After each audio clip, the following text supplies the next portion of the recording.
लाल button दबाकर हमारे channel को सब्सक्राइब कर लीजिए। और हाँ फ्रेंड्स, सब्सक्राइब बटन के बराबर में घंटी वाला बेल वाला आइकॉन दबाकर ओके दबाना बिल्कुल भी ना भूलें।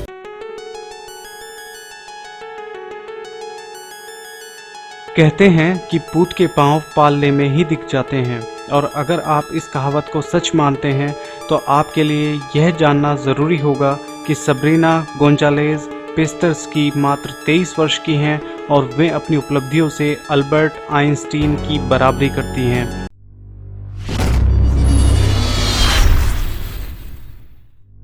जब वे मात्र 14 वर्ष की थी तो अपने सिंगल इंजन वाले प्लेन की एयरक्राफ्ट वर्दी का प्रमाण पत्र पाने के लिए विश्व प्रसिद्ध MIT कैंपस में घूम रही थी। विदित हो कि इस सिंगल इंजन वाले विमान को खुद उन्होंने बनाया था।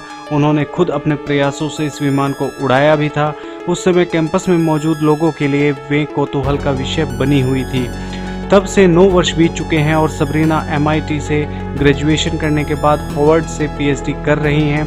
फिजिक्स की इस विद्यार्थी की उम्र मात्र 23 वर्ष है।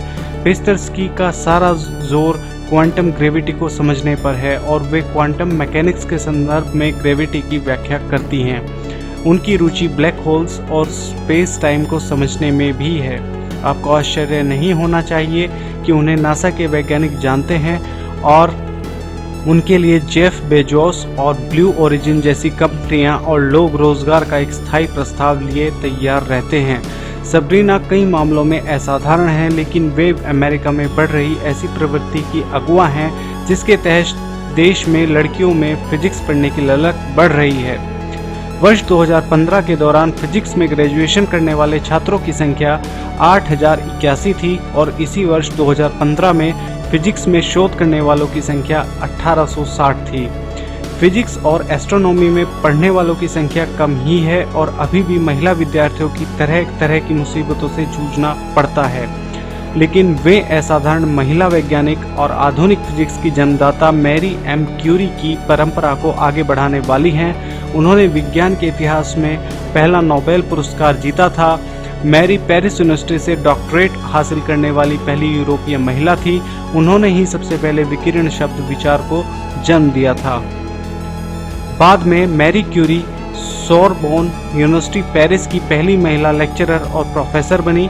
उन्होंने दुनिया में लोगों की प्राकृतिक जगत की समझ का पूरी तरह से कायाकल्प किया। उनकी तुलना में कम प्रसिद्ध वैज्ञानिकों जैसे एडा लवलेस ने चार्ल्स बेबेज के एनालिटिकल इंजन के गणना करने की मशीन पर प्रश्न चिन्ह लगाते हुए एक ऐसी एल्गोरिथम विकसित की जिसकी मदद से बर्नौली नंबर्स की गणना करने के अनुक्रम का मार्ग प्रशस्त हुआ। इसे कई तरह से प्रयोग में लाया जा सकता था।